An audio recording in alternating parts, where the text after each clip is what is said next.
You ever bought a used motorcycle and immediately regretted every single decision you've ever made in your entire life? Yeah. You roll it home feeling like an absolute genius, and then 3 weeks later, you're standing in your driveway staring at a puddle of mystery fluid, wondering why you didn't just buy a bicycle. Well, today we're fixing that. I've put together a list of 7 used motorcycles that are so reliable, so stupidly bulletproof, that they will genuinely outlast your interest in riding them. And trust me, for some of you, that bar is not very high. Hello, everyone. My name is Carl. I like motorcycles. A lot. Some would say too much. My therapist would say too much. But until she starts doing wheelies, I don't really think her opinion counts for much on this one. Today we're doing something near and dear to my heart, which is helping you spend your hard-earned money wisely on a used motorcycle that won't immediately turn into an expensive piece of lawn art. Because here's the thing nobody tells you when you're first getting into bikes. Reliability on a used motorcycle isn't just a nice to have, it's the whole game. You can buy something that looks incredible, sounds incredible, has a racing pedigree going back to 1980 something, and it will spend more time on a center stand than on actual pavement. I've been there multiple times. I don't want that for you.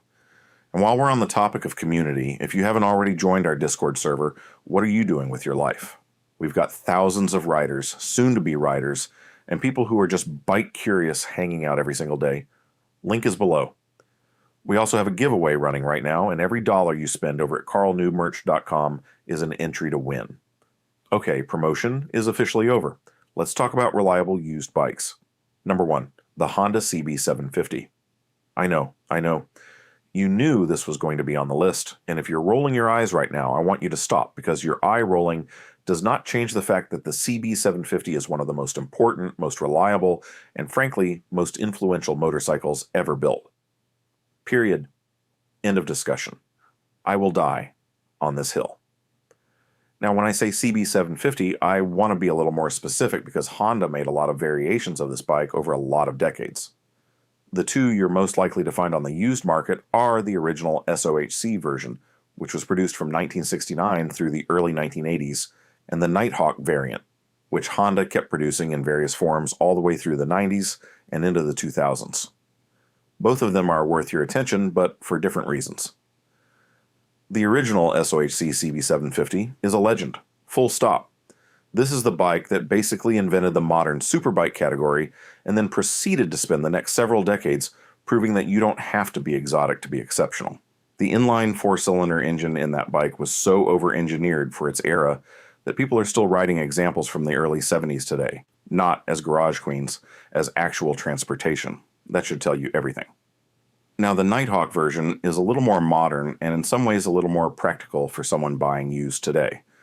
The engine design is refined, parts availability is excellent because Honda never really stopped making them, and the simplicity of the whole package means that even a moderately competent person with basic tools can handle most of the maintenance themselves. There's no fancy electronics to fail, no ride-by-wire throttle having an existential crisis, no traction control module deciding it doesn't feel like working today. It's a carburetor, an engine, 2 wheels, and Honda's legendary build quality. Here's the thing about buying a used CB750 that a lot of people overlook. Because these bikes have such a strong reputation and such a massive following, the information network around them is extraordinary. Whatever problem you might encounter, someone on a forum figured it out in 2004 and posted a full teardown with photographs. That community knowledge base is genuinely part of what makes this bike a smart used buy. You're not just buying the motorcycle. You're buying into decades of collective troubleshooting wisdom, and that has real monetary value when something goes sideways. If you find a decent example for under $2,000 and you pass on it, I'm honestly not sure we can be friends anymore. I'm sorry. That's just where I stand. Number 2, the Kawasaki Vulcan 800. Okay, stay with me here because I know some of you just instinctively skipped ahead in your brain when I said Vulcan 800. You thought, that's a grandpa bike, that's a beginner bike, that's the kind of thing your uncle rides to the ice cream shop on Sundays. And you know what? You're not entirely wrong. But here's what you're missing. That ice cream shop has been open for 30 years, and your uncle's Vulcan 800 has never once left him stranded on the side of the road, and that is the entire point of this video. The Vulcan 800, produced from 1995 through 2005, is about as close to a zero-drama motorcycle as the industry has ever produced. The V-twin engine is smooth, understressed, and seemingly impossible to kill through normal use. Kawasaki built this thing with a belt final drive, which eliminates one of the most common maintenance headaches on older used bikes entirely. No chain to clean, no chain to adjust, no chain to replace at the worst possible moment in your life. Just a belt that you check occasionally and replace every several years. Profoundly unsexy. Absolutely wonderful. What makes the Vulcan 800 particularly compelling as a used purchase specifically is that these bikes attract a certain type of rider who is not, and I mean this respectfully, wringing the thing out. The typical Vulcan 800 owner is someone who rides on weekends, keeps up with their oil changes, stores it properly in the winter, and treats the thing gently. That means the used examples you're going to find on the market have generally been treated well and have miles that are honest. Compare that to buying a used sport bike and wondering what was done to it on that one track day the previous owner forgot to mention, and the Vulcan starts looking very smart very fast. Parts are affordable, the service manual is widely available, and the list of things that actually go wrong on these bikes is remarkably short. Carburetors need cleaning if the bike's been sitting, which is true of literally everything with a carburetor, and occasionally the rectifier regulator will give up the ghost. But that's a $40 part and a 1-hour job. That's it. That's basically the list. Sleep on this one at your own peril. Number 3. The Suzuki DR 650. If the CB750 is the grandfather of reliable motorcycles, the DR 650 is the cockroach. And I mean that as the highest possible compliment a human being can pay to a motorcycle. This thing will survive a nuclear event. Archaeologists will unearth a DR 650 in the year 3000, and it will start on the third kick. Scientists will write papers about it. It will be the most important discovery in human history. I'm not exaggerating even a little bit. Suzuki has been making the DR 650 in essentially the same fundamental form since 1990, and there is a very specific reason for that. The reason is that they got it right the first time, and saw absolutely no need to change it. Not because they were lazy, because they were done. There's a difference. It's a single-cylinder, air-cooled, carbureted thumper that makes somewhere around 43 horsepower and weighs almost nothing. Those numbers do not sound impressive. They are not meant to sound impressive. You know what else doesn't sound impressive? A cockroach. And yet here we are.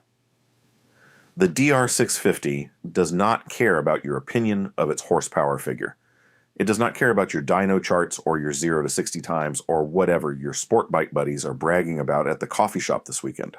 What it cares about, the only thing it has ever cared about, is starting reliably in the pouring rain on a dirt road in the mountains, 200 miles from the nearest mechanic. And at that specific job, it is genuinely, embarrassingly world class. It makes other motorcycles look like they're trying too hard, which they are. What makes the DR 650 so special in the context of this list is that its simplicity is an actual engineered feature, not a limitation or a cost-cutting compromise. There's almost nothing on this motorcycle that requires specialist knowledge or expensive tooling to sort out.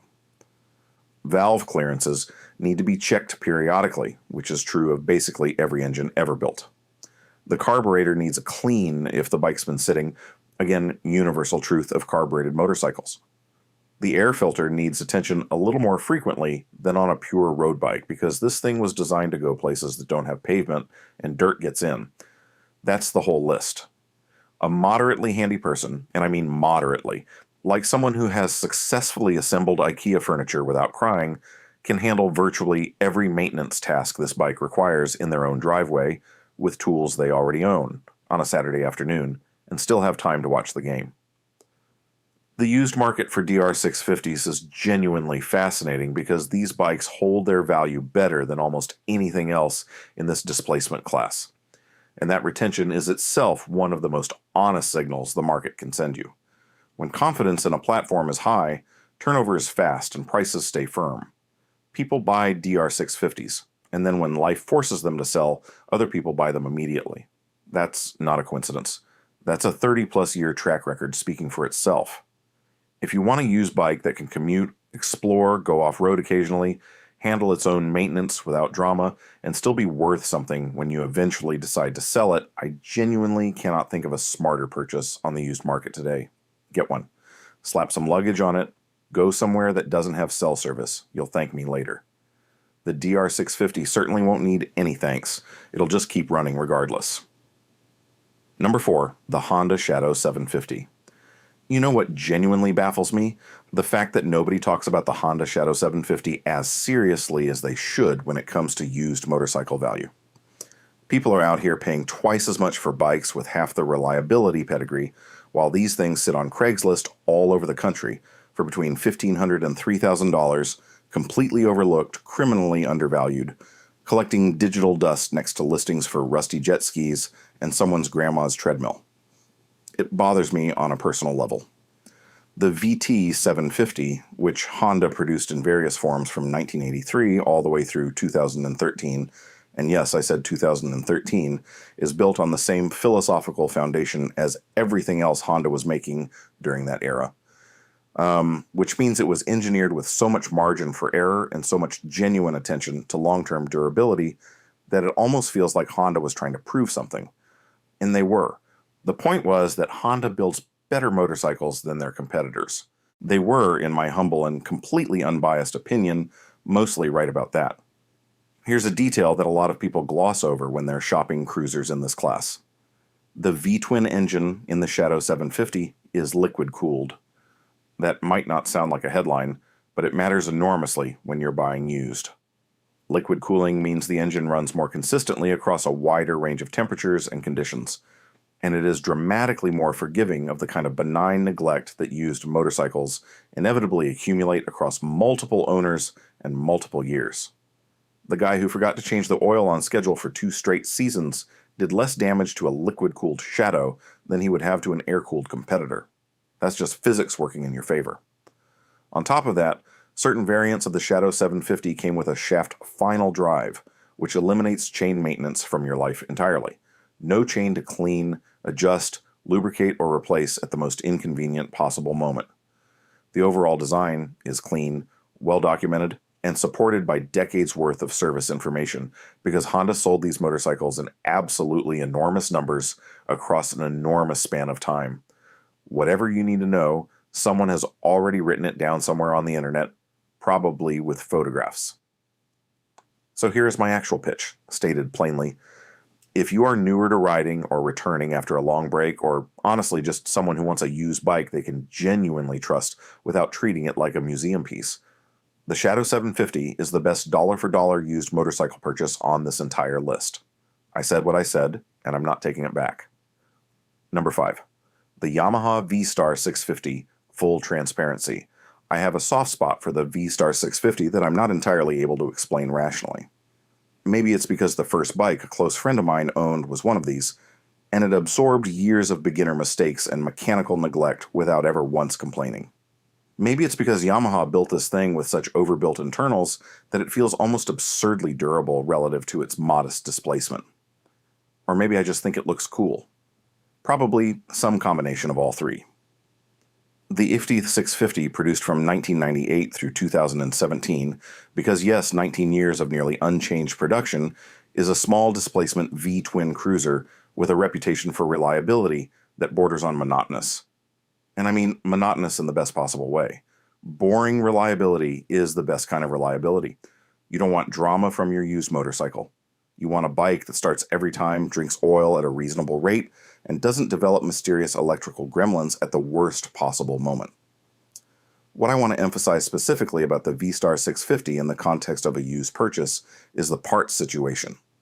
Yamaha made this motorcycle for nearly 2 decades without significant mechanical changes, which means the supply chain for replacement parts is enormous and cheap.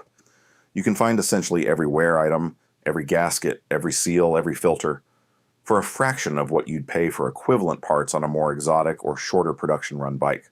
That matters. That matters a lot when you're buying used and you don't know exactly what the previous owner did or didn't do. The Vstar 650 is also one of those bikes where the community of owners is so large and so active that troubleshooting information is freely and abundantly available. Whatever you're dealing with, The answer is already on a forum somewhere, possibly multiple forums. The bike is forgiving, the community is helpful, the parts are cheap, and the reliability is exceptional. What exactly is the argument against this? Number 6, the Kawasaki ZRX100. All right, we're getting into slightly more niche territory here, and I want to acknowledge that up front. The ZRX100 is not a bike that's going to be in every used market in every city. It's not a CB750 in terms of availability. But if you can find one, and if you're a rider who wants something with a little more character and a little more performance than the other entries on this list, the ZRX deserves serious consideration. Kawasaki produced the ZRX1100 from 1999 through 2002, and then followed it with the ZRX1200 from 2001 through 2005. Both are large displacement inline four-cylinder naked bikes inspired aesthetically by Eddie Lawson's legendary Kawasaki race bikes from the 1980s. They look mean, they sound mean, and they are built with the kind of robust over-engineering that Kawasaki was doing in that era for big displacement bikes intended for experienced riders who are going to work them hard. Here's the reliability case for the ZRX. The engine is a refined and evolved version of Kawasaki's big inline-four architecture that had been developed and refined over many years prior to the ZRX's production. By the time it went into these bikes, the design was extremely well understood, and any weaknesses had long since been engineered out. The result is a motor that, when properly maintained, is genuinely difficult to kill. These bikes have legions of high-mileage owners who treat them as daily riders and report essentially nothing going wrong beyond normal wear items. The caveat I will give you, and I want to be honest here because that's the whole point of this video, is that the ZRX is old enough now that finding a really clean example takes some patience and some knowledge. You want to look carefully at the cooling system, check for signs of deferred maintenance, and if possible get a compression test before handing over any money. The bones of this bike are excellent, but you're still buying a machine that's potentially 20 plus years old, and it deserves a proper inspection. If the example you're looking at checks out though, the ZRX1100 might be the most satisfying bike on this entire list to actually live with. It's just cool in a way that's genuinely hard to describe until you're sitting on one. Number 7, the BMW R1100 GS. I can feel some of you closing the tab already, and I'm asking you not to do that. Just hear me out. BMW motorcycles have a complicated reputation in the used bike world. The older airhead boxers, the bikes from the 70s and 80s with the air-cooled opposed twin engines, they're beloved, they're iconic, and they require a specific kind of owner who enjoys the relationship between mechanic and motorcycle as much as the actual riding. They're wonderful, but they are not what I would classify as low-maintenance, beginner-friendly used buys. The R1100 GS, however, is a different animal. This bike, produced from 1994 through 2001, uses BMW's oilhead engine, which is the air and oil-cooled version of their classic Boxer twin. And the oilhead, I want to be very clear about this, is a fundamentally different machine in terms of reliability and maintenance requirements than what came before it. BMW addressed a lot of the durability concerns that had followed the airheads and produced an engine that is genuinely, provably robust. The R1100 GS also introduced BMW's telelever front suspension system, which is one of those engineering solutions that sounds complicated, but in practice actually simplifies maintenance because it separates the braking and steering functions in a way that reduces wear on multiple components simultaneously. It's clever engineering that translates into real-world longevity, which is what we care about on this list. Now I want to give you the honest reality of buying an R1100 GS used, because pretending these bikes are the same as buying a CB750 would be doing you a disservice. BMW parts are more expensive than Honda or Kawasaki parts. That's just a fact. The dealer network, while extensive, is not as ubiquitous as Japanese brands. And if you're not someone who is either mechanically inclined or willing to find a good independent BMW specialist, ownership costs can creep up. But here's why it still makes this list. The Oilhead GS has an absolutely extraordinary track record of high mileage reliability. There are R1100 GS bikes out there with well over 100,000 miles on them that are still being ridden daily by their owners. The engine, when not abused, just keeps going. the shaft final drive eliminates chain or belt maintenance, and the used prices on these bikes are, at this point in history, genuinely reasonable for what you're getting. You can find examples in good condition for $2,000 to $4,000, and for an adventure-capable shaft-driven BMW-built motorcycle with a proven reliability record, that's a remarkable value proposition. If you've ever been curious about BMW motorcycles but assumed they were out of your budget or too complicated to own, the R1100 GS is legitimately one of the best entry points into the brand that exists. It rewards you for respecting it, and it will go essentially forever if you do. So there you have it. 7 used motorcycles that won't betray you. 7 bikes with track records long enough and communities large enough and engineering sound enough that buying one used is a legitimate smart decision rather than a gamble. Here's the thing I want you to walk away with, though. Every single bike on this list can still turn into a money pit if you buy a bad example. Reliability reputation is not a substitute for a pre-purchase inspection. Check the fluids, check the tires, check for oil leaks, ask for service records, and if you're not confident assessing a bike yourself, take someone who is. Pay a mechanic $50 to look at it before you hand over $2,000. That $50 is the best insurance you can buy. And one more thing. The most reliable used motorcycle you can buy is one that's been maintained. Not the one with the best engineering on paper, not the one with the most online fanboys, not the one with the coolest history. The one that has receipts. The one whose previous owner actually gave a damn. Find that bike and you're going to be just fine. If you've got a used bike you think deserves a spot on this list, drop it in the comments below. I read them, I argue with them occasionally, and sometimes they actually change my mind. Consider subscribing if you want more of this kind of content, and if you want to join a few thousand like-minded two-wheeled lunatics, the Discord link is below. I'll catch you in the next one. Fact. There are more bicycles in the world than motorcycles, which is statistically the saddest sentence I have ever read. Goodbye.